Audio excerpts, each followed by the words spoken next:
Assalamualaikum warahmatullahi taala wabarakatuh. Alhamdulillah wassalatu wassalamu ala Rasulillah wa ala alihi wa sahbihi wa man wala wa ba'du. Alhamdulillah muslimin dan muslimat rahimakumullah. Pertama sekali mari sama-sama kita panjatkan syukur kita kepada Allah Subhanahu wa taala kerana Allah Subhanahu wa taala telah beri izin kepada kita masih lagi kita dapat menjalani kehidupan di dunia ini sebagai hamba Allah. Alhamdulillah sekarang kita telah masuk tahun 2022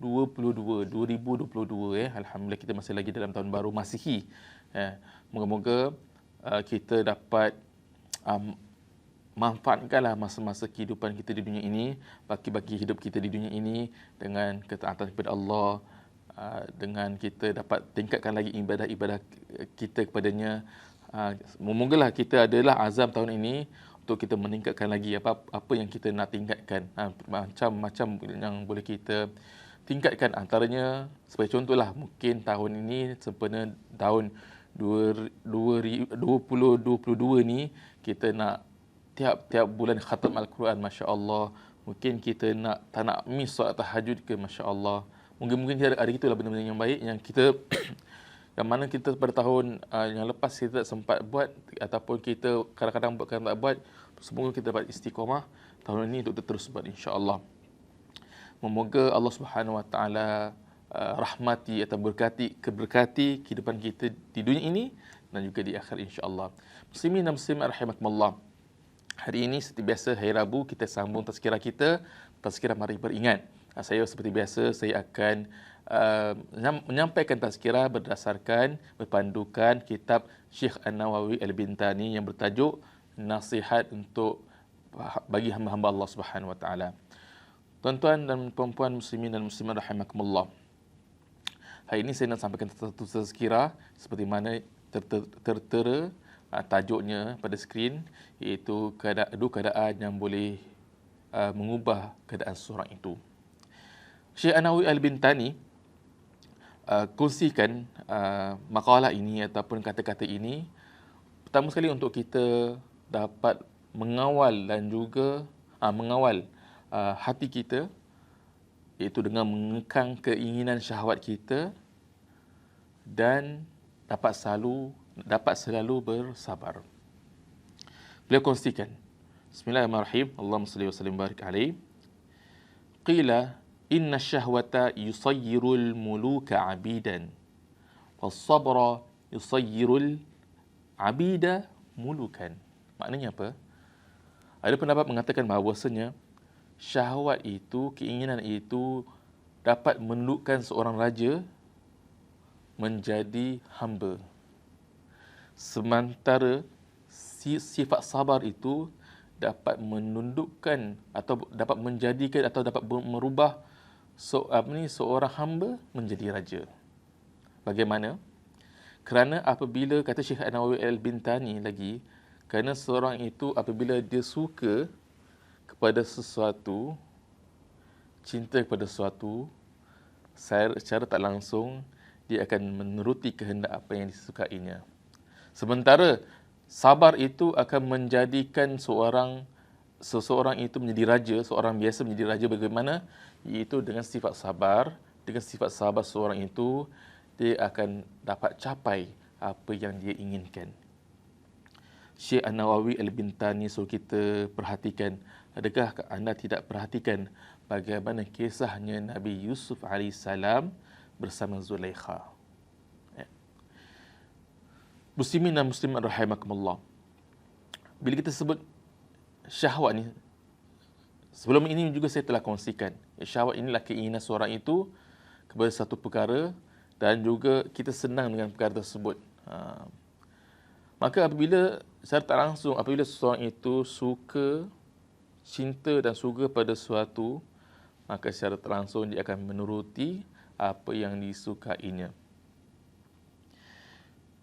Sebagai contoh, seseorang yang suka memelihara, kita letaklah dia suka pelihara burung dengan tujuan sesuatu. Dia suka pelihara burung dengan tujuan sesuatu. Maka apabila dia suka, mula minat, dia suka, maka dia akan menjaga burung itu dengan sebaiknya, Tapi untuk apa? Untuk mencapai sesuatu, nakkan sesuatu. Dia akan beri makan, dia akan beri latihan dan sebagainya. Mungkinlah dengan burung itu dia nak pertandingkan siapa, contoh suara yang paling sedap, suara yang paling nyaring, ada pertandingan burung begitu. Ataupun boleh terbang jauh dan patah balik, ada pertandingan. Maksudnya dia pelihara itu dengan maksud sesuatu. Maka secara tak langsung dia akan menjadikan seorang itu hamba kepada benda yang diinginkan. Jadi seperti yang dikongsikan tadi, syahwat itu, keinginan itu menjadikan seorang hamba, seorang raja menjadi hamba, ataupun dia akan menurutkan apa yang dikehendakinya. Zulaikha ni, kisah Zulaikha dan juga Nabi Yusuf AS. Zulaikha adalah merupakan seorang permaisuri dan permaisuri maksudnya orang atasan, tapi dia tak dapat mengawal nafsunya. Dia tak dapat mengekang dan juga mengawal nafsunya, keinginannya untuk menambat hati Nabi Yusuf alaihi salam. Maka untuk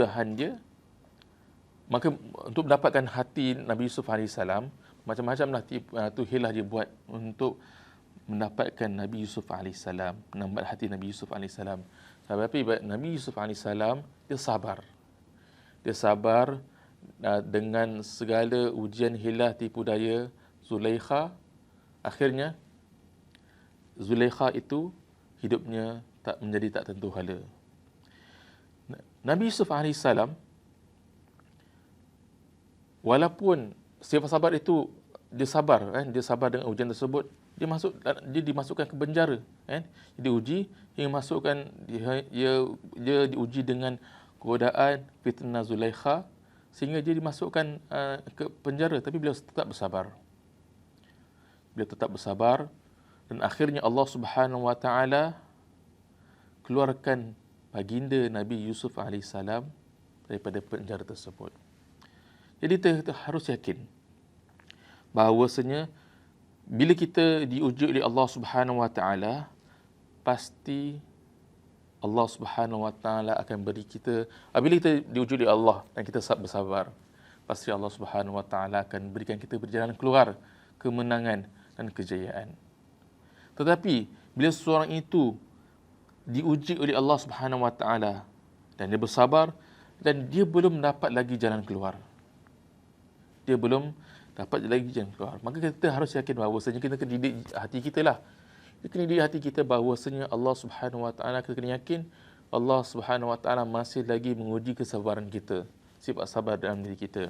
Dan Allah Subhanahu wa taala nak lagi dengarkan kita punya doa kita, rintihan kita, pengaduan kita kepada Allah.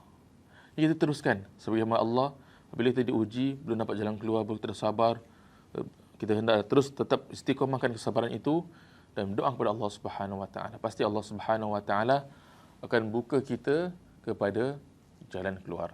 Dan apabila seorang itu bila diuji, dia sabar dan dia dapat jumpa jalan keluarnya setiap ujian dia, maka perlu kita sedar, kita baru kita faham ataupun perlu kita didik jiwa kita, jangan kita bangga diri, jangan kita sombong diri, jangan kita rasa diri kita hebat. Kita bersabar ni, kita rasa macam ujub maksudnya dia macam khayal, macam aku boleh sabar itu pun baik. Itu juga merupakan ujian pula daripada hati kita. Kita pula diuji dengan hati kita. Hati kita pun nakkan kebanggaan, nakkan dipuji, dikira hebat dan sebagainya. Itu pun bahaya. Jadi ala kulli hal, ujian kita kepada Allah Subhanahu wa taala uji kita kena sabar. Pasti walaupun orang biasa itu Allah Subhanahu wa taala akan angkat darjatnya menjadi orang yang mulia.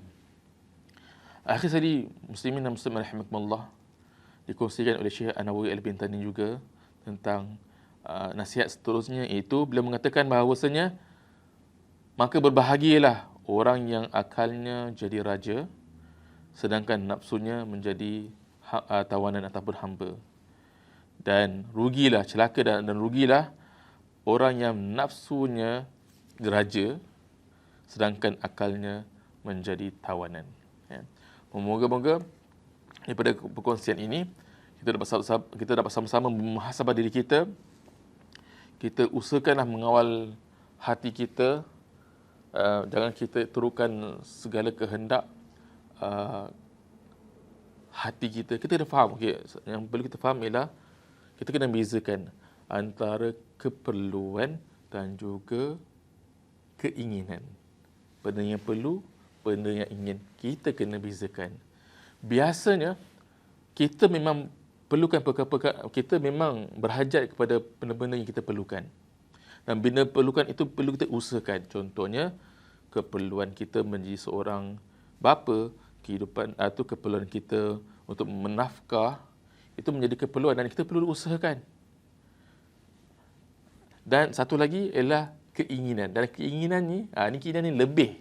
Ulama kata ia ekstra. Kata Syekh Nawawi ni, dia keinginan ni dia biasanya lebih.